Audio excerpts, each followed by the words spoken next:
Hi guys and welcome back to my channel.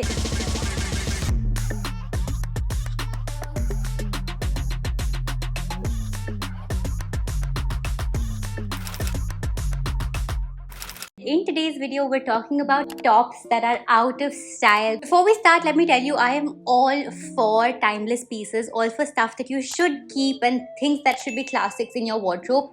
But there are certain times when we invest in a certain trend that goes out of style. We buy a piece of clothing that was trendy, say back in the day in 2017, 2018, and right now it's not a trend anymore. Which is why I always say it's better to stay away from trends and focus on classic timeless pieces. Now, if you have bought any of these and you do like wearing these, take this with a grain of salt. But a lot of these items are still doing rounds on Meesho, on Amazon, on Myntra. So if you are considering any of these, it's a good idea to stay away from them. The first category of tops are the typical cliche graphic t-shirts. A lot of graphic t-shirts are okay. T-shirts that have city names are alright. University names are alright. Sweatshirts with city university names are absolutely fine. What's not okay are t-shirts saying live, laugh, love. Nobody wants those quotes anymore. They are very much in 2004. They were all the rage back in the day, but right now, it's just outdated. So if you're looking at buying anything with a quote on it, just know that it's very short-lived. It will not have a long shelf life, and chances are you'll probably end up wasting your money on something like that. Then we have t-shirts with a lot of branding going on. You know those t-shirts and sweatshirts that have this big Armani exchange written all over, or Tommy Hilfiger,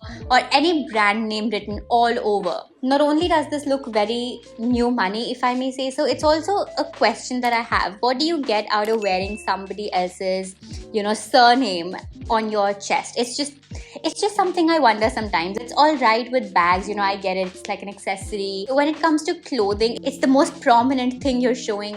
Why wear somebody else's name? Why not keep it more subtle? Which is why I think logo mania really needs to stop. You want to wear logos, at least wear real logos. I hate when people wear fakes or first copies. One, it creates a very unethical market. Two, you don't need that sort of validation. Why are you craving so much of validation so as to wear a fake? Instead, I would say just wear normal stuff. Just wear, the basics. Even if you want to buy something from a really high-end designer store, it can have, like a small, dainty little monogram going on or something, but just not all over the garment. It doesn't make sense. Next up, we've got t-shirt dresses. I feel like the material for most of the t-shirt dresses is so flimsy. There will be a very visible panty line. It's just this sort of garment that I feel most companies just make to get done with it. You know what I mean? Like, it's not something that is a staple. It would not make you look put together. It's also very shapeless. I feel like you'll more often than not need a belt to cinch the waist to give it some sort of structure. But for the most part, on its own, it's just a piece that you can do away with. I know t-shirt dresses are comfy, but they will not make you look stylish. Not today, not tomorrow, never. It's just not a garment that will make you look put together. If you want to buy a dress, buy a good quality dress. A t-shirt dress, I just don't get why somebody would wear it anymore. I can still understand the hype behind a shirt dress because it does mix like very masculine and feminine energies together. It's got some kind of creativity going on. But a t-shirt dress is just a casual, lousy piece of garment that you probably would not even wear. In the long run, I feel like it mostly gets converted into a nightie or a nightgown, and why do you want to spend on that? Cold shoulder tops. They were all the rage back in 2014, 15, I think. I owned a couple of cold shoulder tops as well. I don't know where they've gone, but I'm glad they're over. I've also seen cold shoulder kurtis and suit sets, and I just feel like, what is the point? Is there any practicality? No. Does it look good? No. Now, this is my personal opinion. Please do keep in mind, if you like wearing cold shoulder tops, you do you. In a more general sense, I'm just trying to tell you that these things are dated and they were a trend. They were never classics. They were never timeless pieces. They were in and then they were out. It's called a cold shoulder top, but how cold is it really going to keep your shoulders even in hot summer months? It just does not seem to do justice to the word cold shoulder because it's literally just an opening right over here. If you really feel hot, might as well wear a strapless or a tube top or a tank top. Which brings me to flowy tube tops.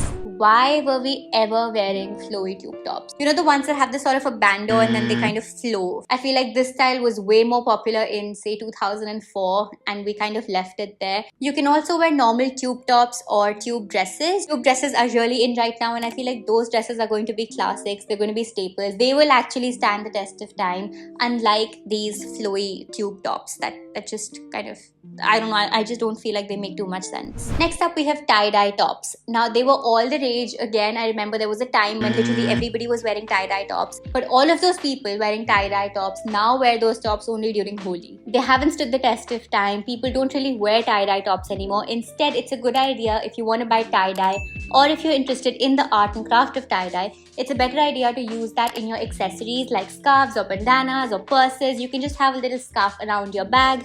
You can wear it as a bandana. That looks much better. If you still want to wear a tie-dye t-shirt, I would say go for something that's a bit more muted in color, that's not as bright, because it's visually very distracting when you're talking to somebody and there's so much of color going on. Now, this is not something that's my personal opinion. This is purely from observation. When you talk to somebody and their outfit is too distracting, what do you look at? What are you focusing on? You're not focusing on what they're saying, you're rather focusing just solely on their outfit, which is not sort of the aim that you're trying to achieve. You want the outfit to complement you. You want it to work in sync with you. But what you don't want is for an outfit to overpower you. Now, for a lot of people, this is their livelihood, and I would never say take it away from them. I would never encourage that. What I'm not for are those digital versions of tie-dye tops that you just get printed. Those are not real tie-dye tops. So it's not the real craft. It's just sort of like this computerized version that we can stay away from, right? Next up, we have tops that are too ripped or tops with a lot of laces going on. Now, these tops, again, I saw so many girls in college used to wear this, and no shade, but even back then I was just like, if you want more of that rugged sort of look, I think it's best to go for ripped jeans rather than going for tops that have holes in them. Ripped jeans, it's just socially, it's been accepted as a garment that you can wear, and in fact looks good also. But when it comes to tops with such distressed details, I think it just does not look very put together and very polished. The same thing with tops that have a lot of laces going on, and by laces I mean, you know, those crisscross detailing. With some tops, this does look really nice, it suits the style, but with a lot of tops, it just looks like this added thing that they've just done to make the top look really unique, but in reality it doesn't really look that unique. In fact, looks like you're trying way too hard. This is especially true with tops that have like a huge band logo going on and then like a lot of crisscross detailing. Either go for the brand logo or go for the crisscross detailing. A mix of everything makes it very cluttered, and it's just not something that gives the most polished look. It just seems like you're very confused, and in order to overcompensate, you've sort of mixed all these styles together. These were the kind of tops that you should not buy, but there are also tops that you should definitely have. Basic tops that every girl should have in her wardrobe. If you would like a video on that, make sure you leave a comment down below, and I would love to do that. If you enjoyed this video, make sure you give it a big thumbs up, leave your comments down below, and if you're new here, I would love for you to subscribe, because I do make a lot of videos telling you how you can find and elevate your personal style. I'll be seeing you guys very, very soon. Till then, bye-bye.